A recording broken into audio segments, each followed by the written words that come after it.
for the new stuff, I was wanting to challenge myself with, hey man, like, what do you believe? Like, what do you want to say? And like, what do you have to put out there to the world? And I think my goal has always been like, you know, I'm not going to be here forever. And so when eventually I do go, I want something that's going to last and that some kid's going to be able to listen to, like I'm able to listen to Chester, and it's going to still hit and it's going to rock and kick balls, but it's also going to, like, you know, have a really sick message that's going to resonate with a lot of people to stand the test of time.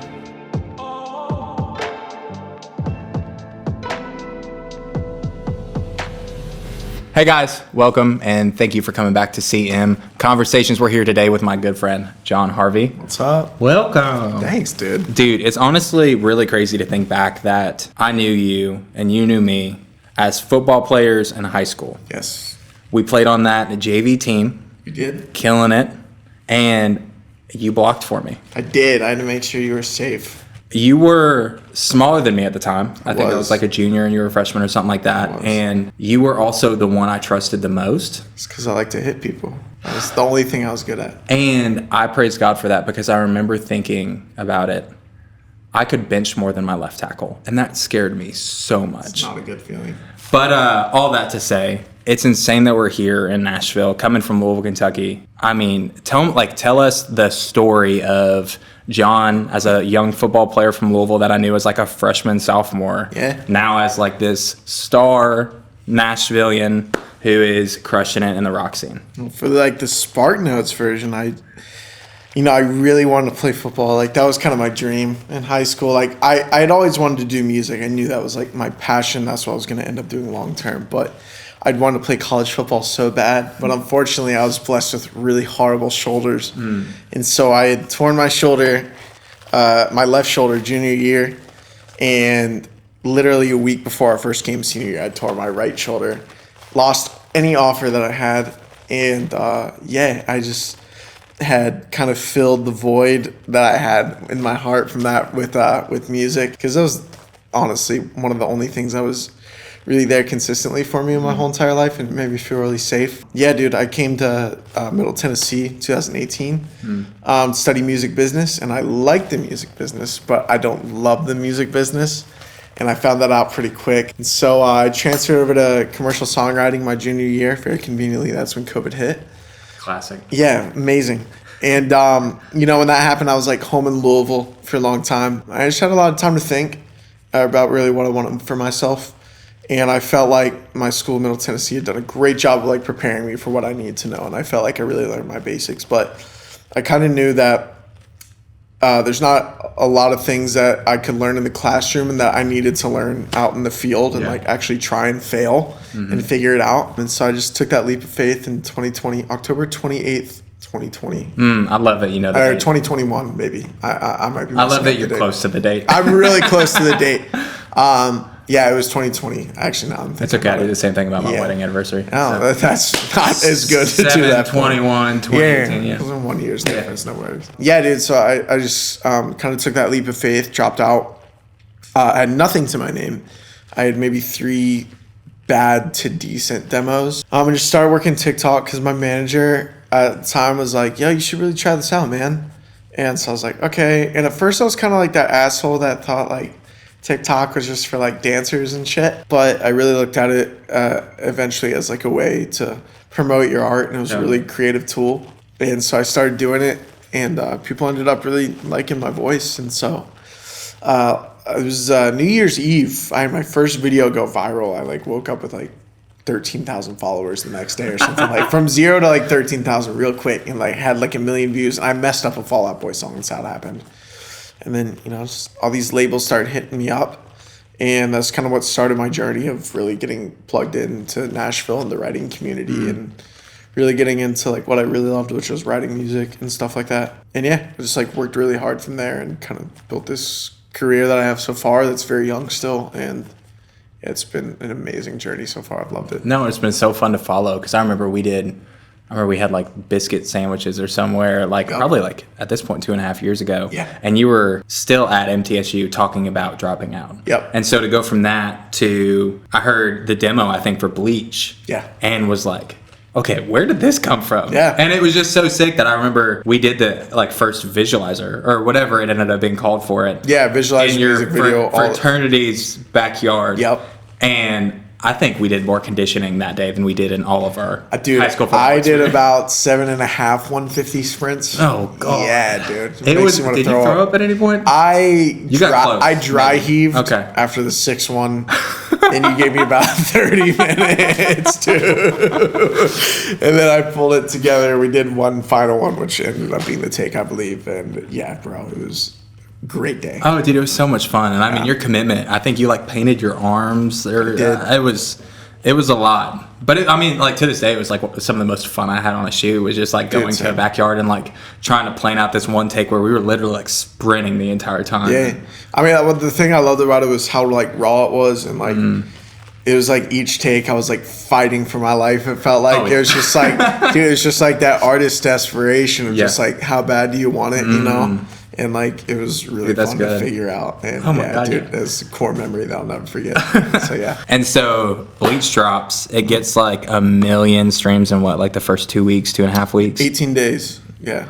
Which is nuts. And so tell us like what happens after that. Dude, it was a lot. So like it went viral like a week before I dropped it. It was very convenient timing that it happened. So I ended up getting pulled over by a cop. It was not fake. A lot of people think the video was fake. Promise. I blew up. I swear to God.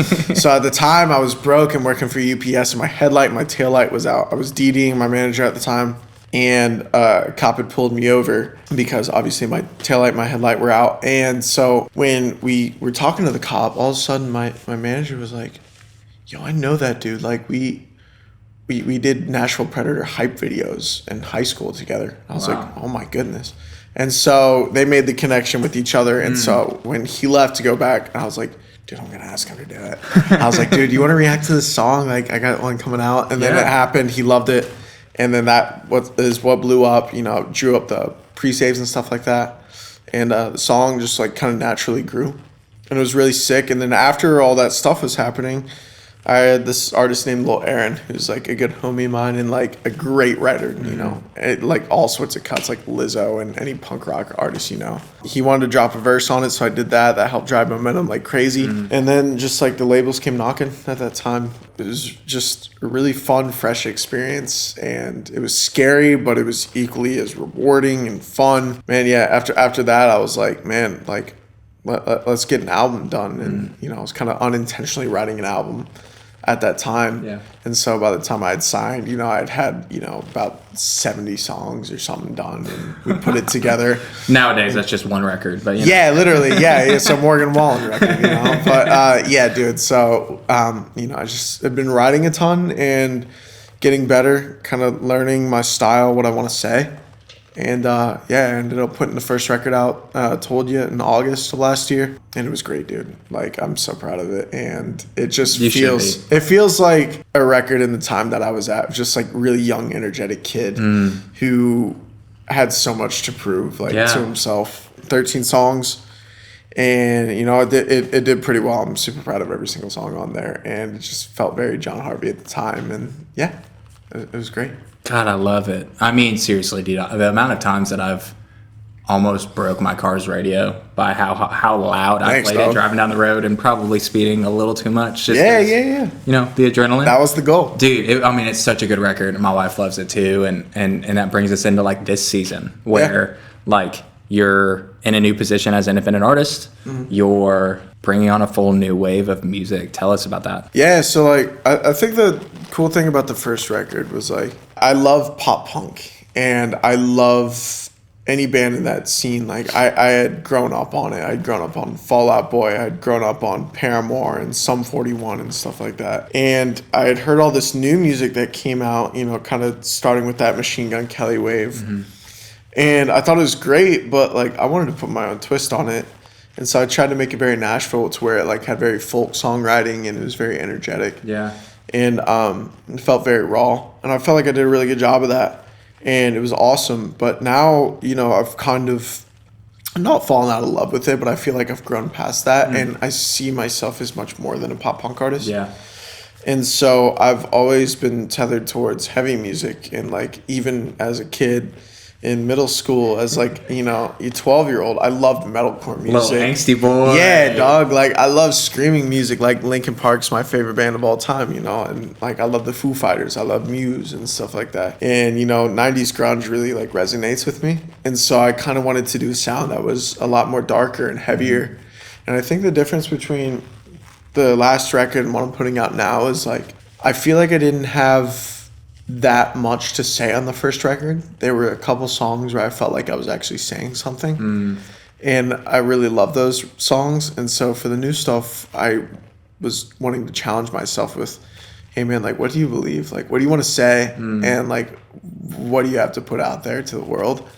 And I think my goal has always been like, I'm not going to be here forever. And so when eventually I do go, I want something that's going to last and that some kid's going to be able to listen to, like I'm able to listen to Chester, and it's going to still hit and it's going to rock and kick balls, but it's also going to like, have a really sick message that's going to resonate with a lot of people to stand the test of time.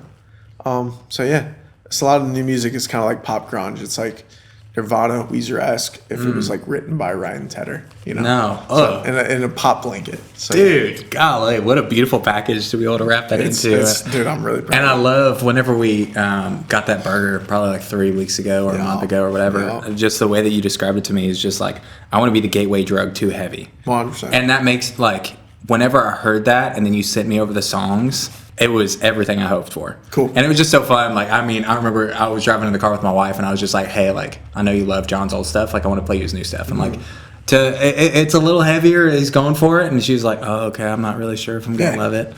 But dude, I played her at my worst and I was like, I think this is probably going to be your favorite out of all of them. Rad. She geeked out on it. And so it's just so fun that like even my wife and I can like resonate and like connect over the music that you're making. I think that was the biggest thing was like, I knew I was going to go in like such a drastic different direction with the new music. And I wanted it to be consistent with what I did on the last record. And I feel like we did a really good job of that because like, obviously like my voice is going to be the thing that draws it all together. Yeah, man, I just wanted it to either be the heaviest thing you hear on pop radio or the poppiest thing you hear on rock radio and really be that gateway drug, like you said, for kids to either be like, yo, I'm going to check out heavier music, or for the heavy kids, that might be gatekeeping all this heavy music to be like, yo, I'm going to go listen to like a Dua Lipa or like a Silk Sonic record. Like, I think it'd be tight. Yeah. And yeah, I think we're doing a good job of that. So dude, I love that. It's almost like the portal between, like 100%. Latching the two worlds. And I think that's sick. And when it comes to like transitioning into this new season, whether it's sonically or just when it comes to personnel, it's a whole new world that you're stepping into with new management, going independent. How have you like rode the highs and lows? Like, I think it's one of those things where like it's a topic of conversation I love to chat through, is just like the honest, how are you? Like, how do you kind of balance out? Because in this industry, especially as an artist or like a director, like when the highs hit, you feel like the coolest guy in the room. And then when the lows hit, whenever work's not coming in or records aren't getting cut, whatever that looks like, it's really low. Like, what does it look like to ride those waves and like to try to find a little bit of like peace in the middle? Well, it's nuts because like at first, to be quite honest, like I worked really hard, but I worked hard to get lucky, and I got lucky. I had done this label deal, which was amazing, and I had a great experience. But I had this warped view of what a label does, and I thought it was gonna be like, yo, dude, you deliver these songs and like, here's an itinerary of how to be the greatest artist in the world. Follow this and it's going to happen. And it's just not like that, We had the whole label experience. It was great. We had the virality. We had the big numbers and stuff like that. But eventually, like, it's not always going to last. You have to hit that multiple times. And so in the times that it didn't happen, it got a little weird. It got a little funky, like, I'm not going to lie. And I ended up getting dropped, which was like the best thing that could happen for me because it taught me what I want. And it taught me what I need to look for in the future. And so it gave me a good opportunity to really tighten up my business. And now I really know what I want, what I'm looking for, the type of music I'm wanting to make. And like, don't get me wrong, like it was so hard. Like, it's a big blow to the ego when a label tells you, hey, we don't think we want you anymore, even though we know you don't want us either, but like, we don't want you. And that's like, ouch, that hurts. you know, I could have like sat around and like bitched about it and just been really sad, which I was, and I had to. And it's totally fair for you. Yeah, dude, you have to feel that out. You know, I learned that like this is the one thing that I love, and like it was really easy to get caught up in like the business side of things, but like I think the changing moment for me was like I had to break it down. I was like, why am I doing this? Like, what's my why? And my why is like I love music. If I can't do anything else in the world and I'm not good at anything else, I just want to write songs and tell people how I feel. And like I hope some like 13-year-old kid like wants to pick up guitar and like learn my songs because they hit him, and so, or her. Yeah, dude. So I think that's what that taught me, and in this next season of life, it's been really great because I've had the opportunity to learn from a lot of great independent artists such as like Charlotte Sands and Jelly Roll, and I see how they operate on like a mid to huge level scale, and you know, now I'm just kind of tightening up my business, and you know, I'm keeping the same passion, I'm keeping my same whys of why I'm doing this, and I'm just kind of coming at it from a different angle. And like, I'm sure I'm going to sign to another label again, and it's going to be way cool, and I'm going to know what I want this time around. I think at the end of the day, what got me to this spot is just figuring out my why and like why I really want to do this. And it's been a great journey so far, and it's not even close to over. It's like still just beginning. It's so cool just to, I don't know, just like see how much you've grown. In the sense that I still remember, I think I was there the night that you signed the deal or some big party that Rachel was at. And I remember, I completely forgot about it until this moment. Like we were sitting around and we were almost like powwowing, like, and just like talking, like right around midnight. And it came to me, and I think like the thing that I still resonate with is like what I'm most proud of is not the fact that you got a label deal. And I remember even like Gunna was a FaceTime you that night. Yeah, dude. Wild. Yeah, Gunna FaceTime me that night. That blew my mind. It was a wild experience. And I mean, like, just you were playing everybody music, but whenever we were sitting down, I was really thinking about it. And it was just like I was most proud of like who you are as a man, like in the way that you've conducted and you've cared for your people and you've worked really hard. And like it makes me really excited to say like I'm still most proud of that. The records are insane, but like the fact that you've stayed consistent, you've loved your people well, like everything that I've been with you at, like you walk up and introduce yourself, like you've stayed the man that like you grew up with. That I mean, it's just insane that I mean it's like a freshman in high school. Yeah, dog. Like it's blue weird. helmet on, but it's crazy, bro. It's so wild. Yeah, and like I think that was one of the biggest things I realized too, is like I really wanted to be careful about who I had around me and who my core team was and who was believing in me, because at the end of the day, like, yeah, it's John Harvie, but like it's a team. Like, you know, it's Drake, but it's not Drake. Yeah. You know?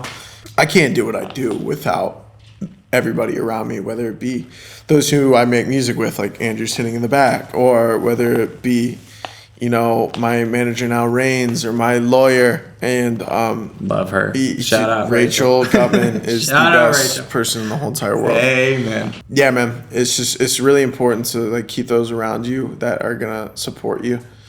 And it's been really rad to figure that out and like, you know, start winning again with those people that I love and figuring it out. So now I'm excited. You've had a lot of highs, a lot of lows. I think this was a question I wished was asked to more artists. What's been like the coolest moment for you in this whole process? Like, was it meeting a certain person? Was it playing a certain show? Was it releasing a record? Was it just the interaction that you had? Like, what's been like the high that John Harvie's experienced in this, from working at UPS all the way to this present moment? Like, what's been like the, man, like when I'm 80, that's like the moment that stands out the most in my head.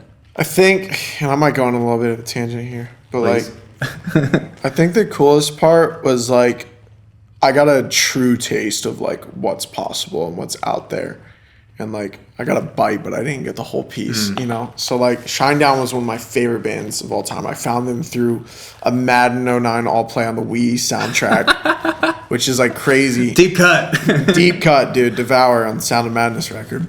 All of a sudden, fast forward, you know, 12 years, they're like, yo, we want to take you on tour with us. And I'm like, oh my God, like that's crazy. And they're doing arenas still, you know, because they're that band. I worked in this city called Biloxi, Mississippi, and I was a door-to-door salesman for this company called Vivint, which is a home security company. And I busted my balls every day in the heat of the summer, cold knocking doors. Biloxi. Yes, in Biloxi, which is like not Middletown, Louisville. You know, it's rougher. It reminded me more of Philly than it did of Middletown. And it was really rad to be in that environment and just like want it, but it was really hard. And then, you know, fast forward like 3 years later, I'm back there playing an arena.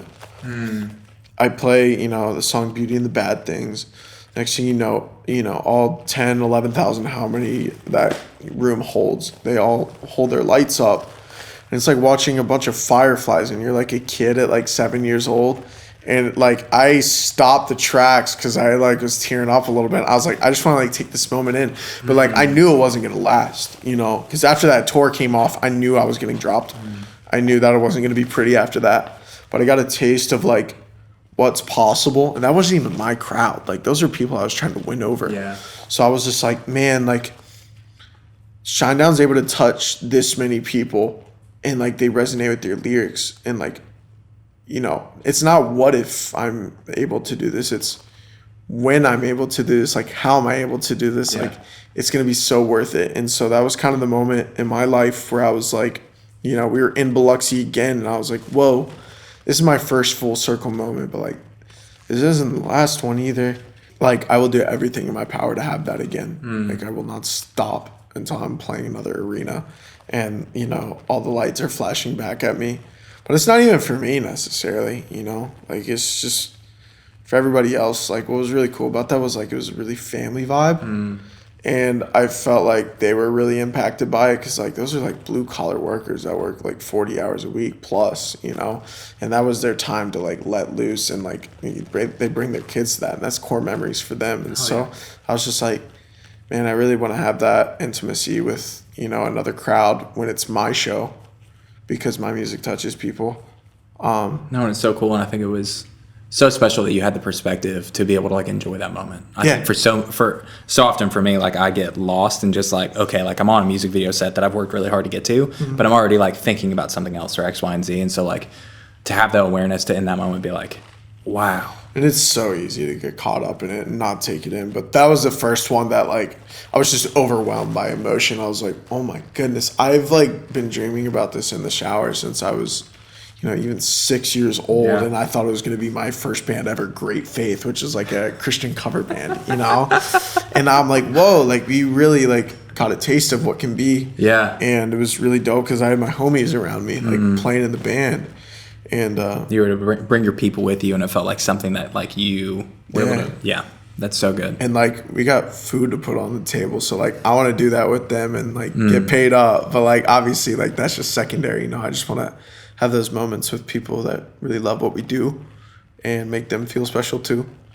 And that's the most fun. I mean, even with me and my team, like to be able to open doors for us feels so much better. Like whether it's helping a team member like reach the goal of shooting X amount of videos or whatever it is, like I found so much more joy in like, yo, like it's not just me. Like we're doing it as a team. It's a team effort 100%. And when it comes to like this season, I feel like we talked about past, we talked about present, we talked a little bit about music coming up. Like what are you most excited about in this new season of John Harvie? Like I feel like the not chains by in a derogatory way, but like you're just stepping into a new season. What are you most excited about and like stoked on for what's to come? I'm just coming into my own. I feel like with the last, not deal, but like the last season of my life, I really cared a lot about what other people think. And now I feel like I'm doing a lot of music and getting into shape and, you know, just playing for fun for me. And everybody else is invited, you know? It's just like, I'm excited that I'm doing something that feels very true to me, that I'm like actually stoked on and I'm not getting tired of, that still gives me chills. Yeah, I think that's what I'm most excited for. It's just like this stuff feels like it's for me, and I can, you know, if I never was the biggest artist in the world and I was just some like mid artist that nobody ever gave a shit about, I'd be proud of what I did because like I knew that it was for me and like it felt nice and I feel like I'm moving in the right direction. It's like the first time in my life where I've felt so confident and I felt no fear. I just feel so determined to make this happen, and like I'm not gonna let anything stop me. Like I have to do this, and like it's just in my blood. And so I'm just excited to see what's coming, and you know, I hope that people react to this music the same way that like it makes me feel inside. So yeah, that's what it is. God, that's so good. Well, I'm very excited for everybody to hear the new music. I think it opened a door to heavy for me that I didn't know I would be open to lean into. And so everybody likes rock music, they just don't know it yet. No, you know? And dude, I mean, it goes hard. It was 3.5 minutes of like my wife being like, "Let's freaking go! I'm so on board." Yeah. And then the screamo at the back end of being my wife. That's what I'm saying. She's like, "It might take me a little bit to get it." Like, now that's gonna be an acquired taste, but like it makes me really happy that she loved the last record. She probably liked softer music, but it's still translated to her. As heavy as it is, and that's my goal at the end of the day. Is I just want people to really love it. So it feels so good. Yeah. Well, John, thank you for being on this. I'm stoked. Appreciate you, bud. Appreciate you. Love you, man. For real. Love you too.